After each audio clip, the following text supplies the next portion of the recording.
Hey guys, it's Rich with your Monday Spot in the Pagan Perspective. Let me get right into saying if you hear any scratches on the doors, the cat's trying to get in, they're making a lot of ruckus and everything, I don't let them in here because they knock things off of the altar tables. So, enough of that. I'm sorry that this is coming up so late because I was supposed to have the day off and then that got canceled. So, unforeseen forces, stuff like that.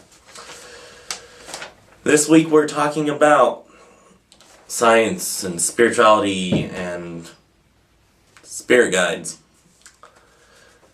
This week's question comes from Mike Penn 0287.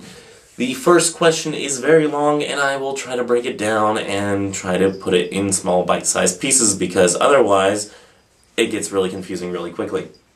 It's a lot to be thrown at you all at once. So, I'm going to read this, and we're going to go ahead and get into this thing that we call the pagan perspective. Are there any good places to look for the science behind the practices of paganism? Humanisticpaganism.com is a good site that I found.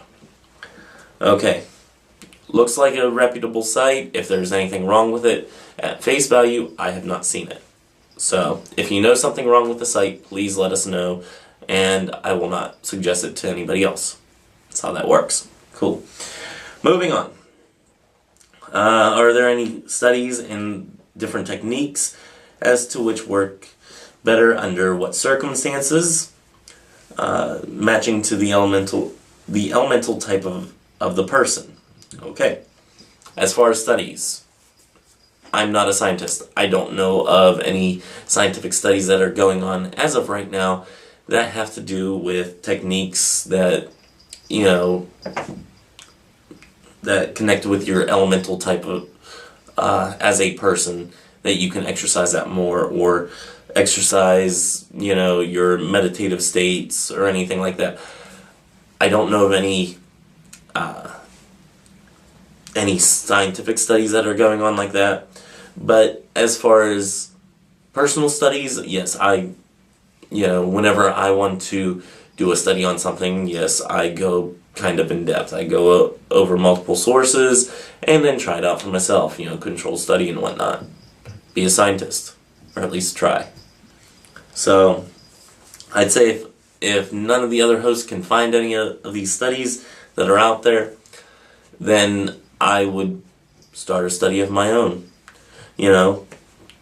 Try to be a scientist. It may not be purely scientific because, after all, I'm not a scientist, but I might be able to, find a way that, different techniques help with different elemental type people.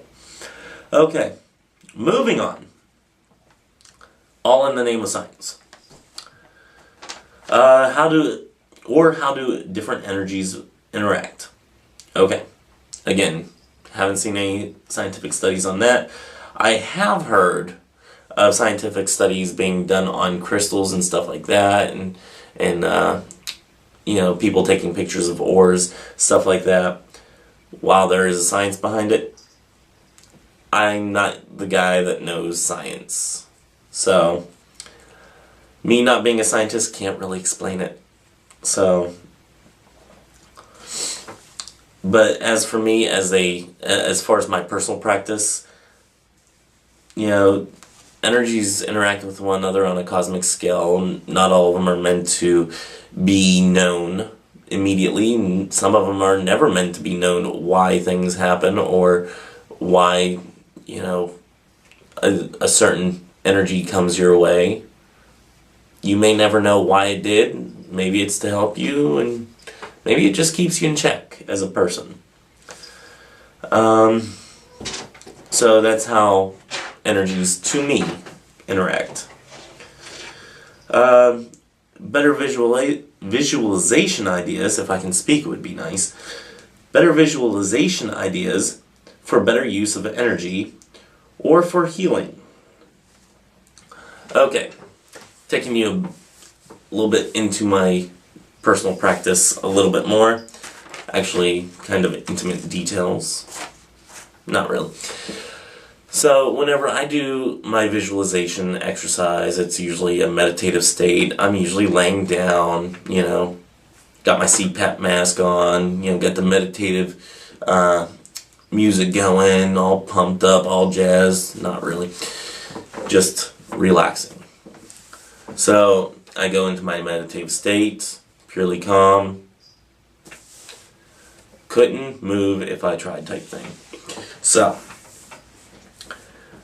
I visualize myself going into my altar setup, not this room in particular, but an altar setup of pure nature in the depths of a wooded area, where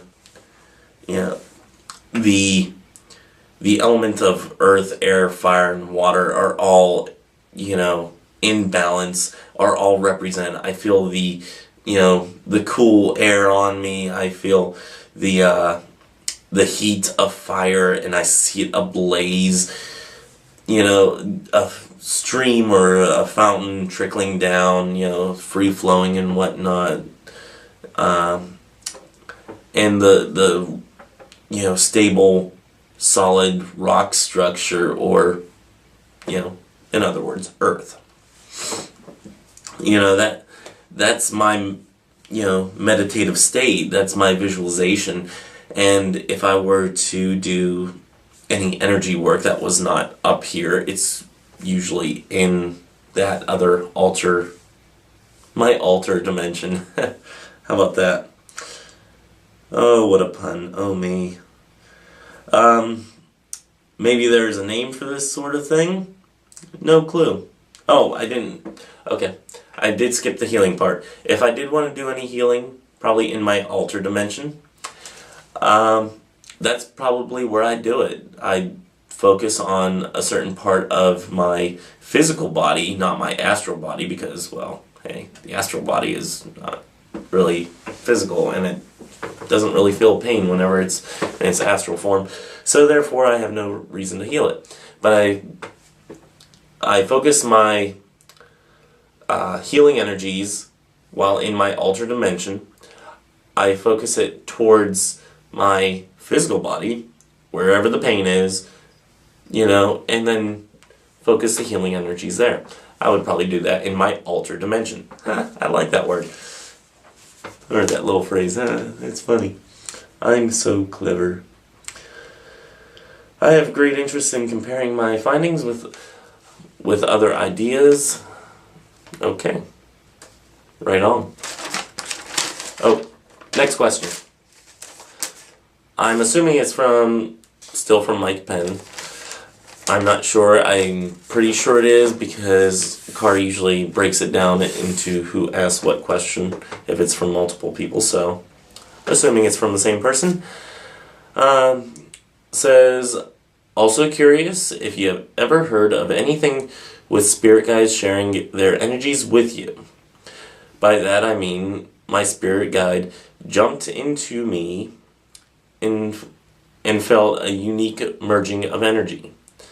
I've spent years on this one. Okay, I've never heard anything like that.